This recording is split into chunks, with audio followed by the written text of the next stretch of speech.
I first saw her through a window, a pane of glass separating a world built on legacy from one barely surviving on instinct. She was the kind of beautiful that made silence louder. Wrapped in a silk sari that screamed money and tradition, she looked like she belonged in a gallery, and I was the guy fixing her father's chandelier. Her name was Amani Sayeed, daughter of billionaire industrialist Hamid Sayeed, groomed for perfection, engaged to a man her parents chose, and still, somehow, in that flicker of a moment she looked at me like I was the one thing in the world she actually wanted. It should have ended there. A glance, a memory, a what if. But fate, that twisted romantic, had other plans. She came downstairs. Not her assistant, not a maid, her. "Did you break the chandelier on purpose?" she asked, arms folded, lips curled in defiance. I smirked. "I fix things. I don't break them unless they need to be broken first." It was dangerous, the way she smiled at that, like she'd been waiting her whole life for someone to say something that wasn't rehearsed. The conversation spiraled into something else, electric, chaotic. By the end of the visit, she handed me a lemon soda and whispered, "Come back tomorrow. My father's out of town." I did. And again the next day. I told myself it was for the job. That lie didn't last long. She listened like no one ever had, laughed like rebellion was stitched into her lungs. And when she touched my hand while passing a light bulb, I felt it shift. We were spinning towards something neither of us could control. But her world was made of unspoken rules. Amani's family didn't just live by tradition, they enforced it like law. Women didn't date mechanics. Love wasn't free. It was arranged, negotiated, secured. Her engagement to Navid Khan was already on society pages. Her wedding, set for 6 months. "You're going to break me," she said one night, sitting barefoot on her marble floor, wine glass trembling in hand. "No," I replied, brushing a strand of hair behind her ear. "I'm going to set you on fire. And you'll decide if you want to burn or run." She kissed me like she chose to burn. That night was a storm. Clothes abandoned like lies. Hands searching for truth. Every touch was defiance. Every gasp was rebellion. It wasn't lust, it was war. And we both surrendered. But war leaves consequences. 3 days later, she disappeared. No call, no message. I went back to the house. A new security team was posted. Her number went straight to voicemail. It was like she'd been erased. Then, at 3 a.m., my phone lit up. Unknown number. One message. "They know." I stared at it, heart hammering. That's when I heard the knock. One. Loud. Then silence. I opened the door. It wasn't her. It was her brother. And he didn't come to talk. He didn't knock twice. He didn't have to. Amani's brothers, they walked in like the apartment was his. Like I owed him something. His suit was custom, his cologne expensive. But his eyes, they were ice. "You think you can play with my sister?" he asked calmly, like he was asking about the weather. I didn't answer. I didn't need to. My silence was confession enough. He stepped closer, hand clenched, jaw wired tight. "Do you know what you've done, mechanic?" The word stung less for what it meant, more for how he weaponized it. I didn't take anything she didn't give. I said. Wrong choice of words. His fist met my cheek before I saw it coming. The taste of blood was metallic, hot.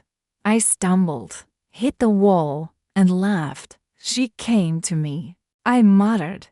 Zayn's knuckles cracked again, but he didn't throw another punch. He just stared at me with disgust. You're done. Stay away. She's not calling you again. She's not texting you again. She's marrying Navid. And this, he gestured to the cracked drywall and blood on my lip, never happened. Then he left. And just like that, the silence returned, deafening. I stood there, shaking, furious not at him, at her. She didn't fight. She vanished, just like they told her to. Days passed. My face healed. My anger didn't. Every part of me wanted to believe she was forced, that she had no choice. But that kind of pain starts rotting you if you hold it too long. Then I saw her again, by accident or maybe fate's twisted sense of humor, a gala, on the news. Amani, standing next to Navid, diamond on her finger, smile carved from ice. Her eyes, though her eyes looked like they wanted to scream. I went to the only place she'd ever been real with me, her garden, hidden behind the Sayeed estate. The garden was where she used to read, barefoot and unguarded. I waited in the shadows. At dusk, she came, alone. She saw me before I stepped forward. Her breath caught, lips parted, and for a second, the world still. Then came the tears. Silent, fast, unstoppable. I'm so sorry, she whispered. For what? I asked. The lies, the silence, or for pretending I never happened. She reached out, fingers shaking. They threatened to cut me off. My college fund, my trust, my freedom. And you folded. She looked away, ashamed. You don't understand. My world isn't built to bend. It breaks people. I stepped closer. Let it break, Amani. She shook her head. They'll disown me. So, she stared at me, really stared. And for a moment, I saw the girl who kissed me like she was ready to run through fire. I'm scared, she confessed. I took her hand and placed it over my chest. Then be scared, but don't be silent. Because silence is what kills us. She leaned in, her forehead pressed against mine. A fragile moment, a heartbeat of honesty. Then her phone rang. She looked. One word on the screen. Father. She pulled away. I have to go. I grabbed her wrist. Not to stop her, just to feel her once more. Say something, I pleaded. She looked at me like she wanted to say everything. I love you, she breathed. And, just like that, she ran, not toward me. Not away from me, just somewhere else. And I stood alone, in her garden, with the echo of a love that wasn't allowed to bloom. But that night, I made a decision. If her family was going to tear us apart, I'd burn every wall they built. Because no one disowns love and walks away clean. Love isn't supposed to feel like this, like war in slow motion. But when it does, you either fight or surrender. And I had no interest in surrendering. After that night in the garden, Amani disappeared again. No calls, no messages, just silence, wrapped in guilt. But I didn't go quiet. I started showing up at events, protests, anywhere the press would photograph her beside Navid Khan, the perfect fiancé. And I'd be in the background, a shadow with a crooked smile and a bleeding memory she couldn't bury. And it worked. She cracked. It started with a note slipped into my glove box. No name, just a location, an abandoned theater on 7th Street. Midnight. I didn't hesitate. She was already there when I arrived, standing on stage like a ghost of the woman I loved, hair unpinned, eyes red, heels kicked off beside her. "You're playing with fire," she said when she saw me. "I'm hoping it burns the right people," I replied. She came down the steps, slow and unsure. I can't breathe anymore. Every day in the house feels like a funeral I'm forced to attend. "Then leave," I said. She laughed bitterly. "It's not that easy. Then make it hard. Make it messy. Make it unforgettable. But don't marry him." She stood in front of me now, her fingers brushing my chest. "Do you really think we survive this?" "No," I admitted. "But I'd rather crash and burn with you than live safe without you." That was the last thing I said before she kissed me. It wasn't soft. It wasn't sweet. It was desperate, hungry, final. Clothes came off like confessions. Every touch felt like a goodbye dressed as a promise. We made love like we had no tomorrows left. Afterward, she curled into my chest, and for a moment, I let myself believe this would all work out, that she'd choose me, that we'd run. But morning always ruins things. She left before sunrise. No note this time. Just an engagement announcement on social media 3 hours later. Amani Sayeed and Naveed. Con. September 19th. Lahore. It felt like betrayal punched through my chest and left a hole where hope used to live. But it wasn't over. Not even close. 2 days later, my phone rang. Unknown number. I answered on instinct. "It's me." Her voice whispered, "Amani, I can't do it." My heart stopped. "I can't marry him." "Then don't." There was silence. Then a breath. Then, "I'm ready to run." I didn't say a word. I didn't need to. I was already moving. We met at a train station just outside the city. No cameras, no guards, no silk. She wore jeans and a hoodie and still looked like poetry. She ran into my arms like she'd been waiting her whole life to be caught. "I stole the rings," she said, breathless. "And the car. And Navid's mother's diamond watch." I laughed. "You've got more rebellion in you than I thought." She grinned. "I'm not running. I'm escaping." I held her like I'd never let go. But fate always has sharp teeth. Because as we boarded the train, sirens cut through the night air. Blue lights yelled orders, flashlights, and fear. They were coming for her. And I realized something. She hadn't just chosen me. She'd chosen exile. The moment the sirens screamed, I knew love had turned into something else, something reckless, feral. We weren't just running anymore. We were fugitives. Amani gripped my hand so tight it hurt. I didn't let go. Not when the guards shouted her name. Not when a flashlight swept across her face. Not even when we jumped the platform barrier and vanished into the smoke of a departing train. We collapsed onto the floor of an empty car, panting, wild-eyed. She laughed, actually laughed, as the train thundered into the night. "They'll call it a kidnapping," she whispered. "They'd be half right." I said, "Because I've stolen you, and I'm not giving you back." We rode in silence after that.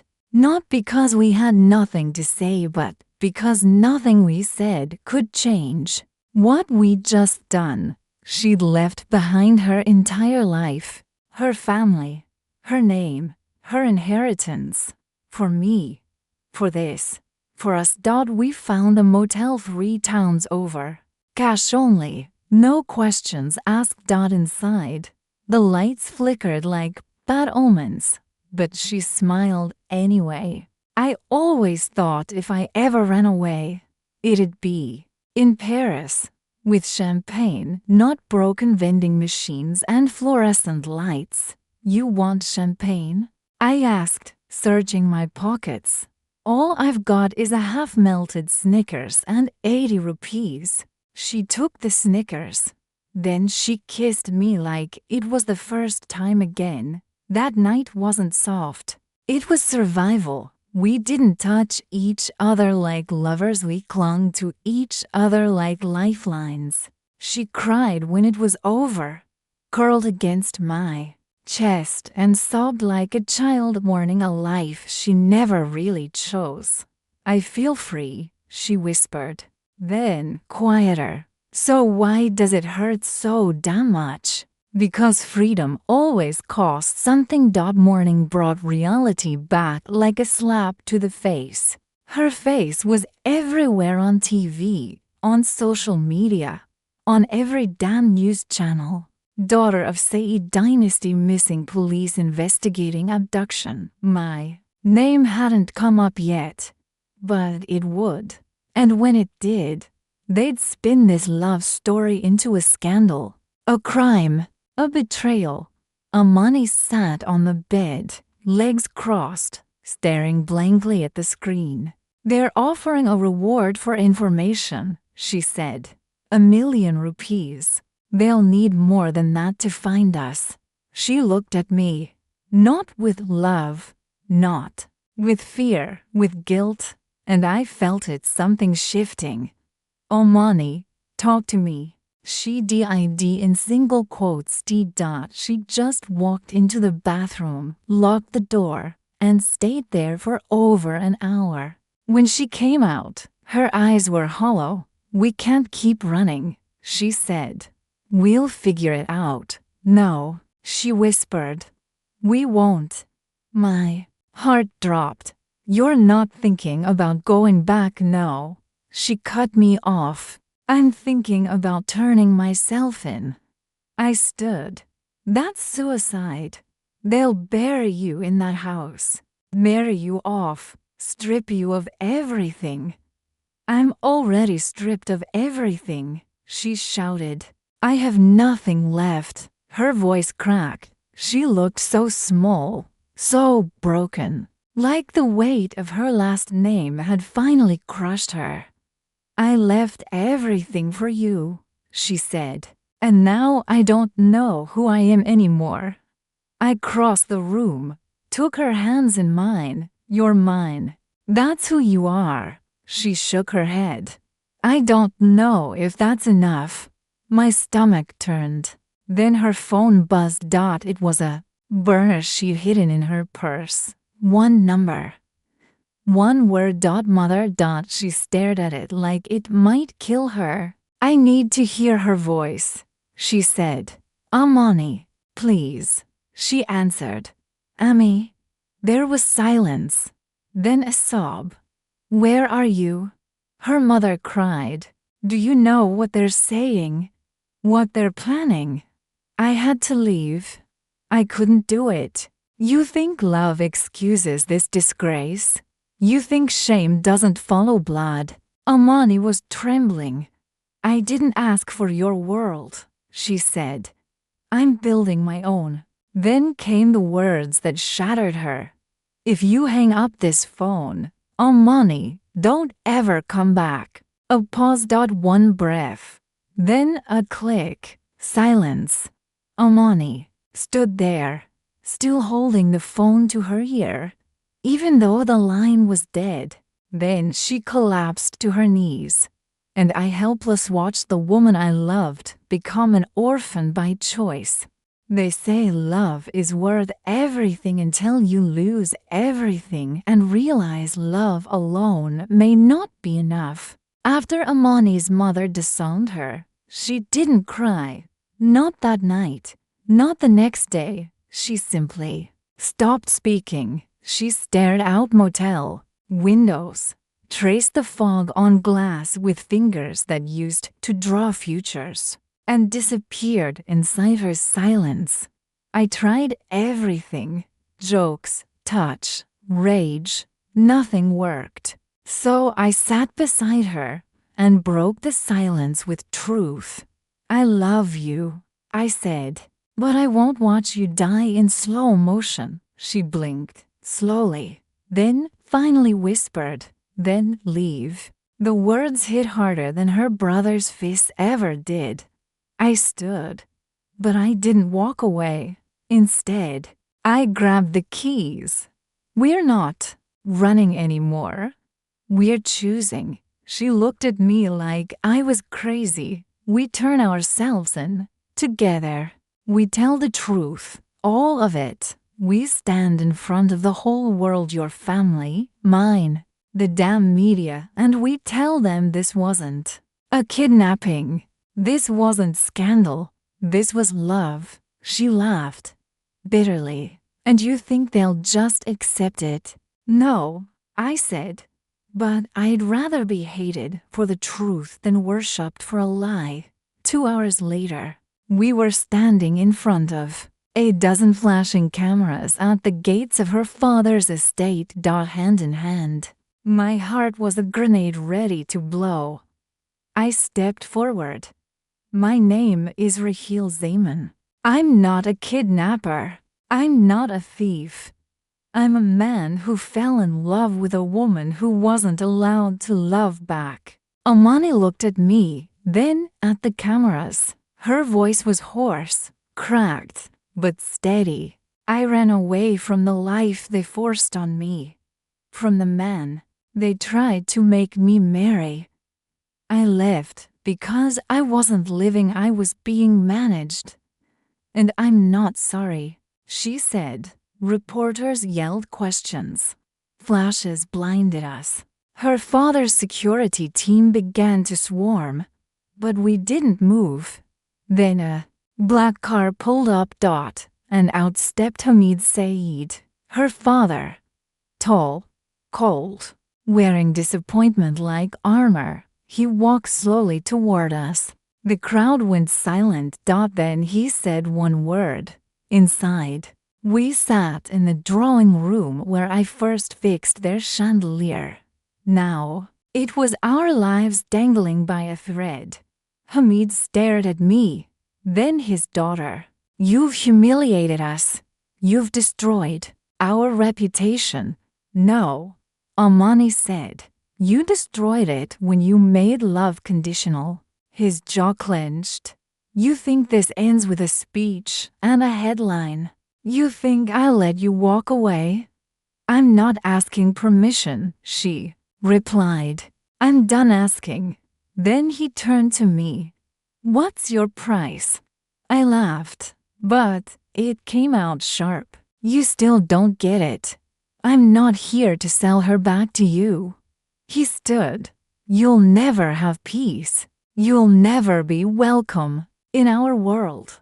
Then we'll make our own. He left without another word. And that was it. Not a blessing. Not forgiveness. Just a door closing behind him. We walked out of that house hand in hand, alone in every way that counted. But in that aloneness we found something else. Freedom. We moved to a small apartment in Karachi.